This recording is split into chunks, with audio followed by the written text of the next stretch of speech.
समतेचे बीज रोवण्यात भीमनगर अकोलेकाठी अव्वल. पवित्र रोजानिमित्त इफ्तार पार्टीचे आयोजन. अकोलेकाठी उत्तर सोलापूर तालुक्यातील मुस्लिम समाजासाठी भीमनगर येथे इफ्तार पार्टीचे आयोजन करण्यात आले होते.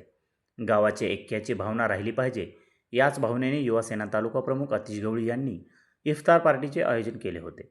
डॉक्टर बाबासाहेब आंबेडकर विहार अकोलेकाठी या ठिकाणी सदरच्या इफ्तार पार्टीचे आयोजन करण्यात आले होते.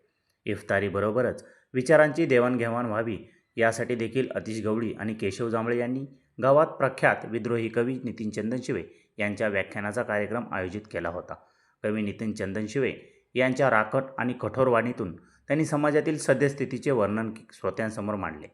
यावेळी डॉक्टर बाबासाहेब आंबेडकर यांच्या प्रतिमेचे पूजन करून युवासेना तालुका प्रमुख अतिश गवळी, प्रहारचे केशव जांभळे, शाहिद मुलानी, रियाज शेख, सुलेमान मुलानी व मुस्लिम समाजातील नेते मंडळी यांच्या प्रमुख उपस्थितीत कार्यक्रम संपन्न झाला.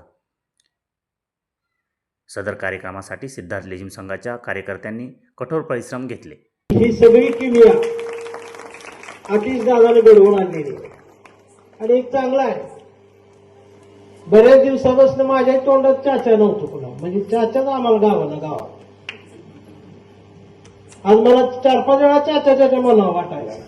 आणि गेली 10-12 वर्ष झालं आम्हाला चाचा म्हणायलाच कोण चाचा ठेवला नाही.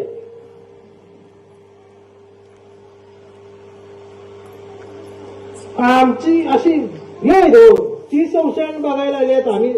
मी बरं बोलण्यापेक्षा खरं बोलणार माणूस जास्त. खरं बोलल्यामुळे मी मार खातो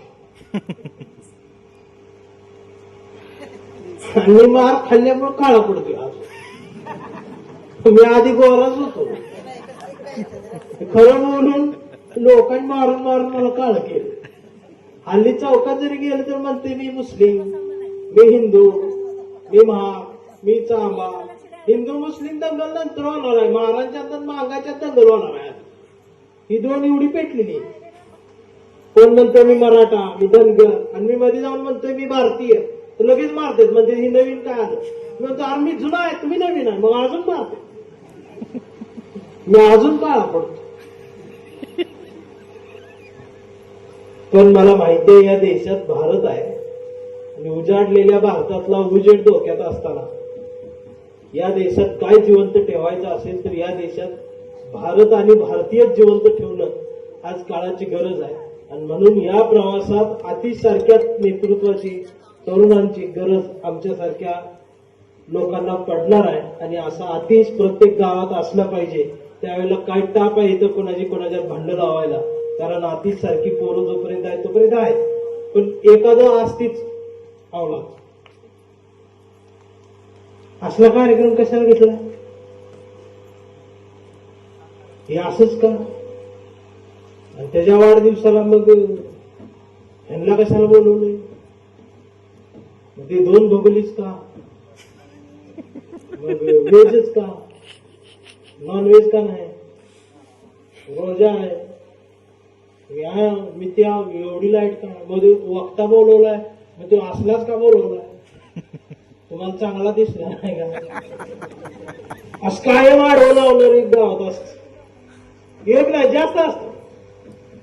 माझ्या बी गावात एक असूच आणि नेहमी माझ्या बाजूलाच असायचं सारखं सोबत. मी काय लिहिलं तर म्हणायचे असंच का लिहिलं, पांढरीच कपडे का घातली आणि गाडीच का धुवायला लागलायस, हेच का करा, मग आडवच लावणार. आणि नेमकं त्याचं नाव विकास होत.